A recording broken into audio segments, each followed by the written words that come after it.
નમસ્તે હરિદોસ્તો, પુરુષોત્તમ માસના 18મા અધ્યાયમાં આપણે જોયું હતું કે કેવી રીતે સુદેવ બ્રાહ્મણનો મૃત પુત્ર સુખદેવ ભગવાનની કૃપાથી ફરી જીવિત થયો છે.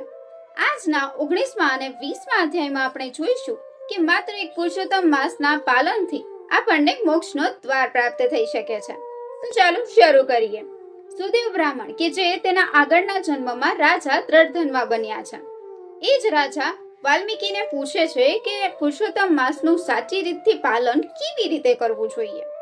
મહર્ષિ વાલ્મીકીએ કહ્યું કે પુરુષોત્તમ માસમાં બ્રહ્મુહૂર્તમાં જાગો, ગંગાજળ મિશ્રિત જળથી સ્નાન કરો, ચંદન અથવા ગોપી ચંદન તિલક લગાવો, ભગવાન પુરુષોત્તમની ભક્તિ કરો, દાન, જપ, તપ અને સદગુણોથી જીવનને ભરી દો.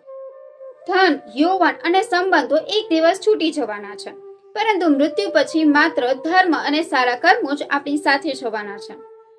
તો દોસ્તો, પુરુષોત્તમ માસનો અધ્યાય 19 આપણને શીખવે છે કે ભગવાન માત્ર ભાવના ભૂખ્યા છે. અધ્યાય 20 આપણને શીખવે છે કે ધર્મ, ભક્તિ અને પુરુષોત્તમ માસનું પાલન જ મોક્ષનો સાચો માર્ગ છે. ધન્યવાદ.